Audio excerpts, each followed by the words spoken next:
দীর্ঘ 15 বছর আপনারা দেখেছেন, না পারছিলাম তাফসীরুল কোরআন মাহফিলে হক কথা বলতে, না পারছিলাম মসজিদে কথা বলতে, না পারছিল বাংলাদেশের রাজনৈতিক দলগুলো সঠিকভাবে কথা তুলে ধরতে। অর্থাৎ এক নায়কতন্ত্র কায়েম হয়েছিল। সিদ্ধান্ত ছিল আল্লাহর 5 আগস্ট পতন করাবেন, এটাও আল্লাহর সিদ্ধান্ত। ওয়ালিকুল্লি উম্মাতিন আজালুন ফাইজা জাআদালহুম লা ইস্তাখিরুনা সাআতাও ওয়ালা ইস্তাকদিমুন। আল্লাহর বক্তব্য হলো কোন জাতির পরিবর্তন হবে না, কোন ব্যক্তি, কোন গোষ্ঠী, কোন দলের পতন হবে না যতক্ষণ আল্লাহর সিদ্ধান্ত না হয়। কথা বলেন ঠিক কিনা? আমরা জুলুম সহ্য করেছি বটে, কিন্তু আল্লাহর সিদ্ধান্ত ছিল 5 আগস্ট পরিবর্তন হবে। এটা আল্লাহর কুদরতি আসমানে ফয়সালা ছিল বলেই সেদিন পতন হয়েছে। কথা বলেন ঠিক কিনা? যে আয়াতে কারিমা আমি তেলাওয়াত করেছি, আল্লাহর নবীর উপরে রাসূল সাল্লাল্লাহু আলাইহি ওয়াসাল্লামের মক্কি জীবনে এই আয়াতে কারিমা গুলো নাজিল হয়। রাসূল সাল্লাল্লাহু আলাইহি ওয়াসাল্লাম এমন একটা সভ্যতায়, এমন একটা সময়ে, এমন একটা যুগে যিনি আবির্ভূত হয়েছেন, আগমন করেছেন, যেই সময়কে আইয়ামে জাহিলিয়া অন্ধকার যুগ বলা হয়, বর্বরতার যুগ বলা হয়, যেই যুগে চুরি, ডাকাতি, মদ, জুয়া, নারী ধর্ষণ, কন্যা সন্তানকে জীবন্ত কবর দেওয়া হতো। কোন স্ত্রী যদি অবাধ্য হতো, চলন্ত ঘোড়ার লেজের সঙ্গে বেঁধে তাকে নির্যাতন করা হতো। এমন একটা সভ্যতায়, যেই সভ্যতার জীবিকা নির্বাহের প্রধান মাধ্যম ছিল লুটতরাজ করা, লুটে পুটে খাওয়া, আমার আল্লাহর নবীকে আল্লাহ তাআলা এই সভ্যতায় প্রেরণ করে দিলেন। আমার আল্লাহ রাসূলকে প্রেরণ করলেন যেই সময়কে ইতিহাসের পাতায় বলা হয় আইয়ামে জাহেলিয়া, অন্ধকার যুগ, বর্বরতার যুগ। আমার বিশ্ব নবী ওই সভ্যতায় আবির্ভূত হওয়ার পর রাসূল সাল্লাল্লাহু আলাইহি সাল্লাম দিনের পর দিন, ডে বাই ডে, রাসূল যখন তার বয়স বেড়ে যাচ্ছে, যখন তিনি বুঝতে পারছেন এই সভ্যতার একটা করুণ পরিস্থিতি, ওই সভ্যতার মানুষগুলোকে পরিবর্তন করার জন্য আল্লাহর নবী ওই সময়ে 17 বছর বয়সে যুবকদেরকে নিয়ে একটি সংগঠন দাঁড় করিয়েছিলেন, যেই সংগঠনের নাম হলো হিলফুল ফুজুল। রাসূল সংগঠন দাঁড় করালেন যাতে করে সমাজ থেকে অন্যায়, অবিচার, দুর্নীতি, রাহাজানি, খুন খারাপি, লুটতরাজ, জাহারাদানি সব যেন মূলোৎপাটন করা যায়। কিন্তু না, তখন পর্যন্ত রাসূল সাল্লাল্লাহু আলাইহি ওয়াসাল্লামের নেতৃত্বে সমাজ থেকে অন্যায়, অবিচারগুলো দূরীভূত হয় নাই। কেনই বা হবে? আল্লাহর নবী তখন পর্যন্ত কোনো গাইডলাইন পায় নাই। এই যে আমাদের চেয়ারম্যান ভাই, রনি চেয়ারম্যান ভাই, তার চেয়ারম্যানে কিভাবে পরিচালনা করবেন একটা গাইডলাইন রয়েছে, সংবিধান আছে। আমি একজন শিক্ষক হিসেবে আমার 18 বছর চাকরির বয়স, আমিও জানি কিভাবে আমার শিক্ষকতা পেশা করব। একজন মেম্বার জানেন, একজন দেশের প্রধানমন্ত্রী জানেন, দেশের অর্থমন্ত্রী জানেন, দেশ পরিচালনা করার জন্য গাইডলাইন রয়েছে, সংবিধান রয়েছে, কিভাবে অর্থ মন্ত্রণালয় চলবে, কিভাবে স্বরাষ্ট্র মন্ত্রণালয় চলবে, কিভাবে পররাষ্ট্র মন্ত্রণালয় চলবে, কিভাবে ধর্ম মন্ত্রণালয় চলবে। এই কথা বললাম আমি এই কারণে, আল্লাহ রাব্বুল আলামিন আমাকে আপনাকে সৃষ্টি করে আশরাফুল মাখলুকাত হিসেবে দুনিয়ার জমিনে ছেড়ে দিলেন। আমার আল্লাহ আমাকে আপনাকে কিভাবে চালাবেন তার জীবন বিধান কি দিবেন না? অবশ্যই দিবেন।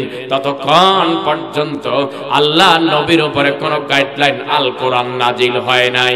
রাসূলের বয়স যখন 40 বছর 6 মাস 12 দিন বয়স, যখন নবীজি রাসূলের উপরে সর্বপ্রথম গারে হেরায় 5টা আয়াত যখন নাজিল হলো, আয়াতটা আমরা জানি সূরা আলাকের 5টি আয়াত, ইকরা বিসমি রাব্বিকাল্লাযী খলাক।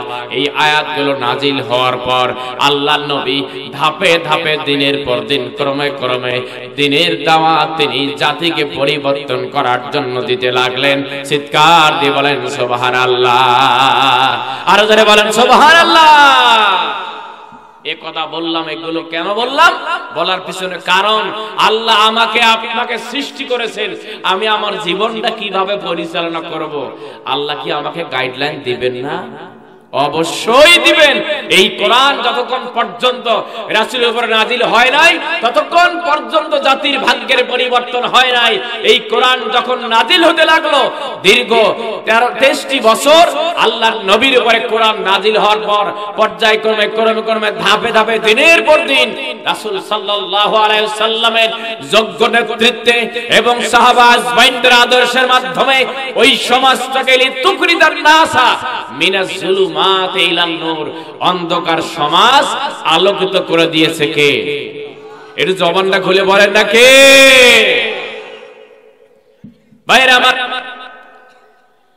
তাহলে আমার আল্লাহ এই সভ্যতায় কোরআনুল কারীম নাযিল করলেন, যেই সমাজে মানুষদের মাঝে বৈষম্য ছিল।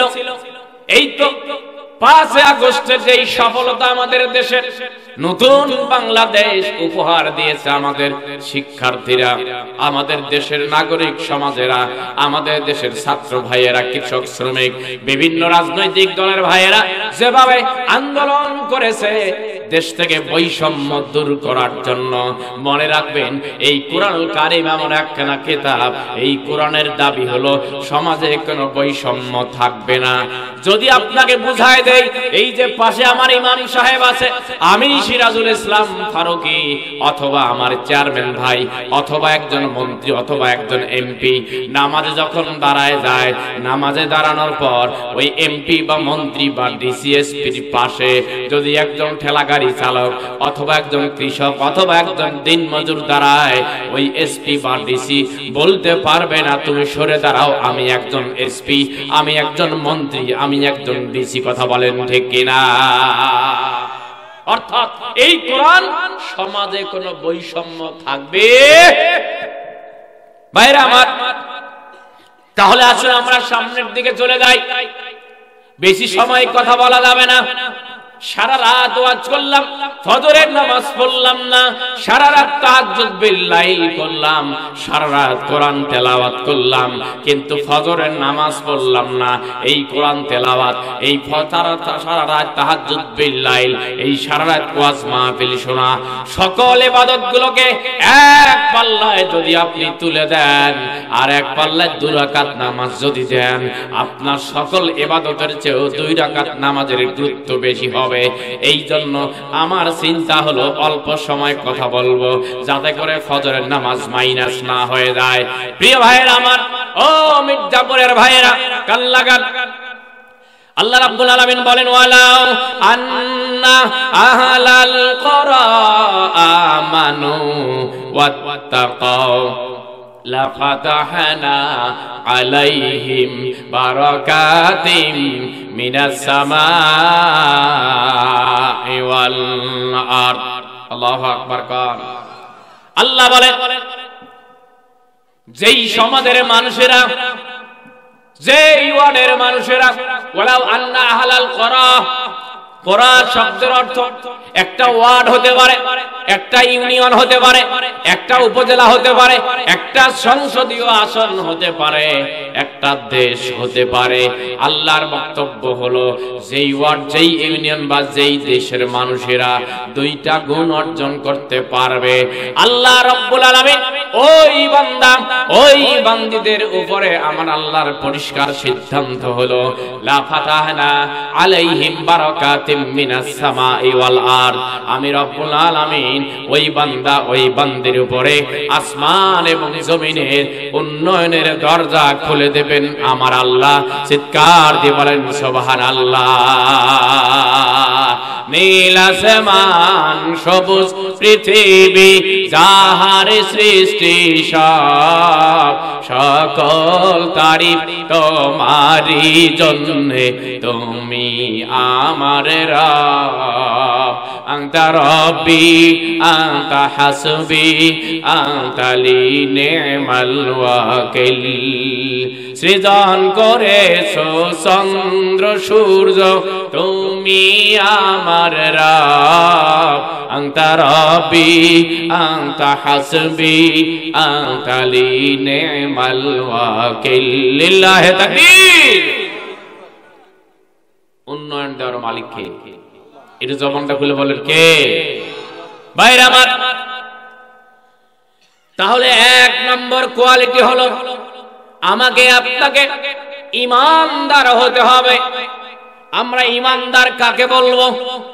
ঈমানদার কোন কোন কোয়ালিটি থাকলে আমরা তাকে ঈমানদার বলতে পারি? আমরা কোরআন থেকে জেনে নেই।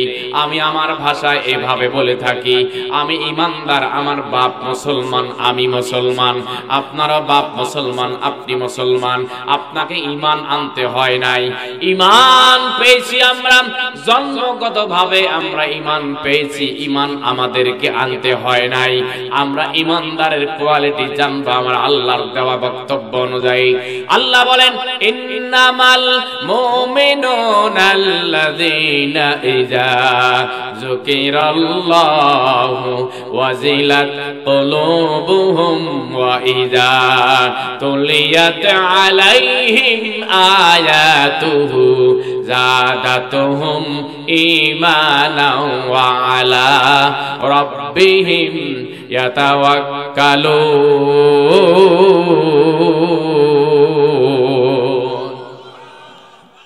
ঈমানদার এত সহজ জিনিস না, জান্নাত এত সহজ নয়, মামবাড়ির আবদার নয়, চাইলে পাওয়া যাবে। জান্নাতের রাস্তাটা অনেক কাটা বিছানো রাস্তা, অনেক পথ অতিক্রম করে জান্নাতে যাওয়ার রাস্তায় উঠতে হয়। কথা বলেন ঠিক কিনা?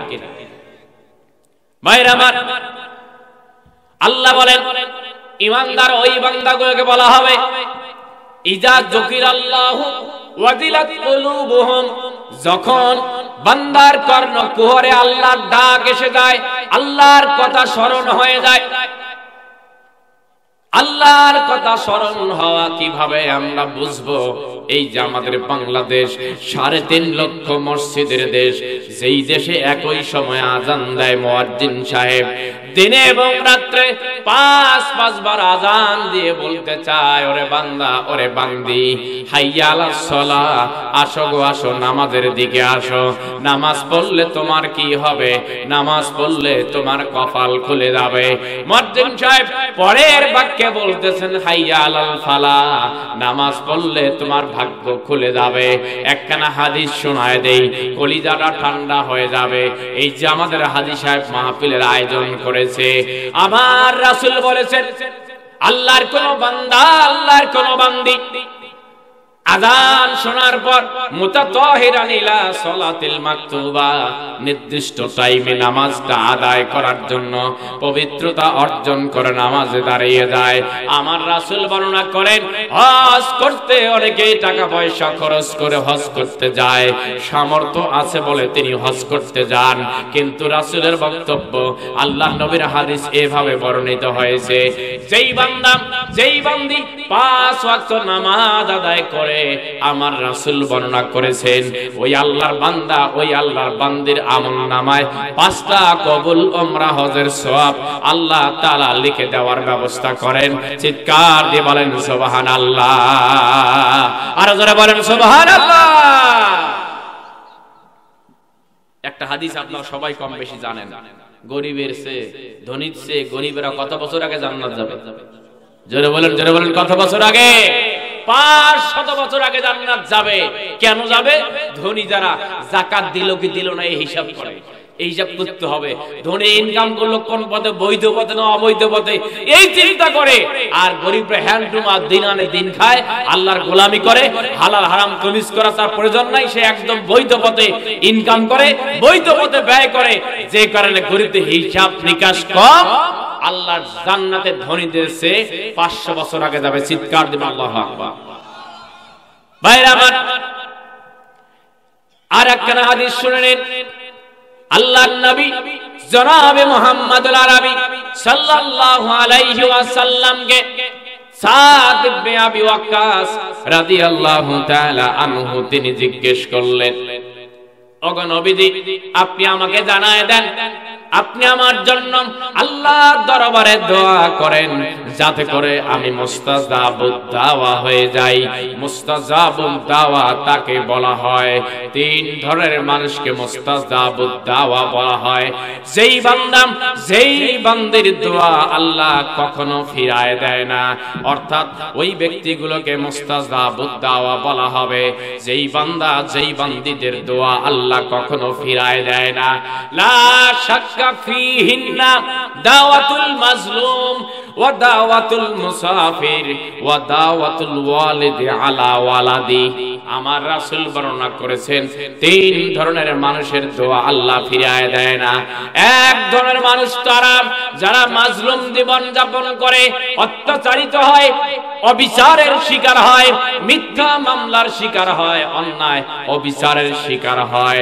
যদি আপনি পিছনের দিকে তাকান, দীর্ঘ 15টি বছর কত মানুষ মাজলুম জীবন যাপন করেছে, কত মানুষকে গুম করা হয়েছে, কত মানুষকে আয়না ঘরে রাখা হয়েছে, কত মানুষকে গৃহবন্দী করে রাখা হয়েছে।